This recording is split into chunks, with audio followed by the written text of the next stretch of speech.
শুভ সকাল বন্ধুরা, সম্মানিত ফলোয়ার ভাই বন্ধুরা, আমার দুই ভারত বাংলা আমরা যারা গুরুজি ডাক্তার রবীন বর্মন স্যারের শিষ্য আছি, তাদের সাথে ভাইটার কেসটি শেয়ার করতে চাই। যদি ত্রুটি হয়ে থাকে কমেন্ট করে জানাবেন।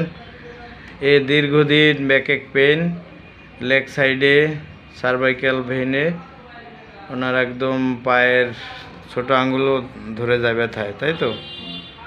এরপরে 2-3 বছর ধরে বরিশালে অর্থোপেডিক ডাক্তার দেখানো হয়। কাতরতা নিলাম, চিলি অ্যান্ড হট উভয় কাতর, কিন্তু তা মানে চিলির চেয়ে হটটা একটু বেশি, গরমটা একটু বেশি। তুলনামূলক আগানো কে গরম না ঠান্ডা? গরম আগানো।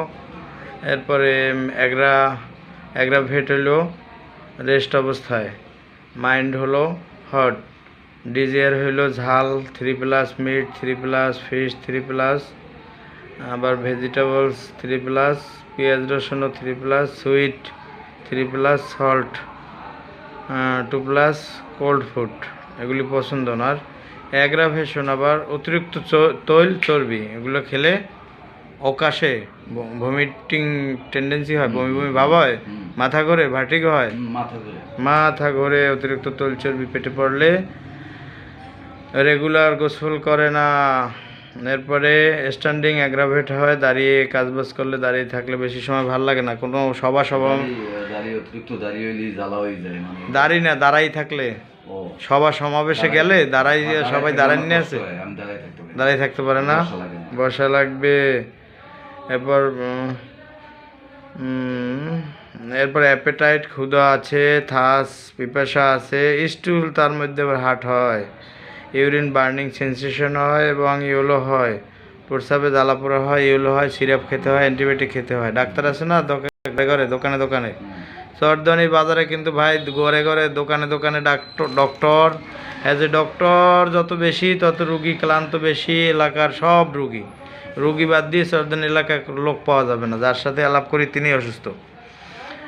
এই জন্যই পল্লী চিকিৎসকের কাছ থেকে পরামর্শই নেওয়া উচিত, ওষুধ খাওয়া উচিত না, তো আমরা বুঝি না। এরপরে leg and hand burning sensation, হাত পায়ে জ্বালাপোড়া করে। এরপরে পাস হিস্ট্রি, দাঁত চাপা দেওয়া হয় ফ্লুগাল দিয়ে দীর্ঘদিন। ছুলি হেয়ার অ্যান্ড দেয়ার, সানহিট, এটা আবার রৌদ্র লাগলেই বেশি বেড়ে যায়, অনেক জ্বালাপোড়া হয়, শুল ফোটার মতো রোদ্রে, তাই তো সৌদে। এখন একটা বিষয় হলো পাস হিস্ট্রি, দাঁত চাপা। আমাদের মন হলো কি, বুদ্ধিতে আসলো কি দাঁত তো চাপা গেছে, আমি ভালো হয়ে গেছি। আর বড় দাঁত যাইয়ে যে বাঘ আসছে, বাঘ কি সারা গায়ে চুলকানি চাপা দিতে আছে, চুলকানি ওরে চিরতরে বিদায় করতে হবে।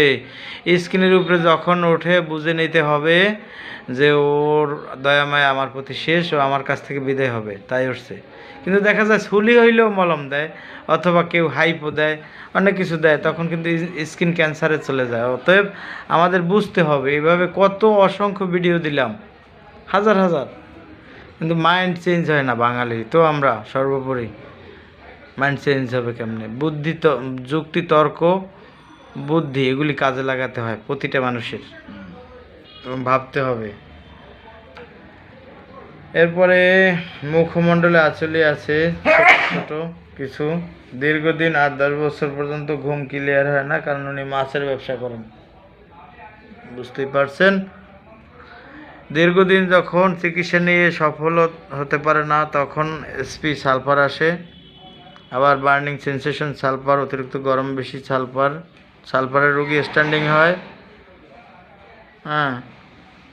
এরপর মাছ মাংস পছন্দ করে, কিন্তু তৈল চর্বি অতিরিক্ত পছন্দ করে না। সালফারে ঠান্ডা খাবার আকাঙ্ক্ষা থাকে সালফারের। এত গরম তারপরেও আবার রেগুলার গোসল করতে চায় না, তাও সালফারের ধর্ম, তাই সালফারই ওনাকে আজকে সাজেস্ট করলাম। ভালো থাকবেন, সকলের জন্য শুভকামনা রইল, আপনি ভালো থাকুন।